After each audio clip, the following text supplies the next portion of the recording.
રાજકોટમાં 16 એપ્રિલના રોજ એક સિટી બસે 4 માસૂમ લોકોના જીવ લીધા હતા।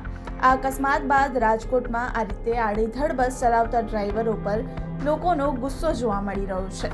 રાજકોટમાં શહેર સિટી બસ અકસ્માત મામલે આજે કોંગ્રેસ દ્વારા ઉગ્ર વિરોધ નોંધાવવામાં આવ્યો।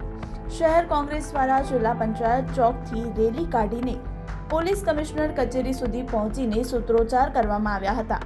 પોલીસ કમિશનર હાય હાય અને ભ્રષ્ટાચારીઓને છાવરવાનું બંધ કરો જેવા નારા સાથે કોંગ્રેસ કાર્યકરોમાં ભારે રોષ જોવા મળ્યો હતો।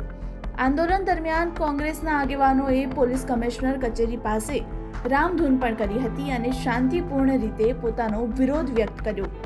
કોંગ્રેસનો આરોપ છે કે સિટી બસ અકસ્માત માટે માત્ર ડ્રાઈવર નહીં પરંતુ કોન્ટ્રાક્ટ આધારિત કંપની, એજન્સીના સંચાલકો અને સુપરવાઇઝર પણ જવાબદાર છે। તેમ છતાં પણ તેમના પર કોઈ કાર્યવાહી કરવામાં આવી નથી। કોંગ્રેસે માંગ કરી છે કે અકસ્માતમાં ગુનામાં માત્ર ડ્રાઈવર નહીં પણ સમગ્ર માળખાને જવાબદાર ઠેરવીને કાયદેસરની કાર્યવાહી કરવામાં આવે।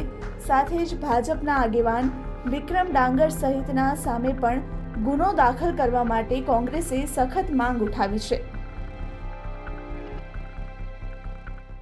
પોલીસ કમિશનરને જે દુર્ઘટના બની છે ઇન્દિરા સર્કલ 4 લોકોના નિર્દોષ લોકોના મૃત્યુ થયા છે એ બારામાં કમિશનરને રજૂઆત કરવા આવ્યા છે અને કોઈની સામે હજી ગુના દાખલ કરવા જે વિક્રમ ડાંગર છે, જસ્મીન રાઠોડ છે, આજ સુધી એની અમે કોઈ ગુના દાખલ નથી કરે, એના વિશે ગુના દાખલ થાય એ અમારી કોંગ્રેસ પક્ષની માંગ છે। તો અમે ધારણા કરશું અને જવું પડે તો કોંગ્રેસ પક્ષ હાઈકોર્ટમાં જવા પણ અમે તૈયાર છીએ।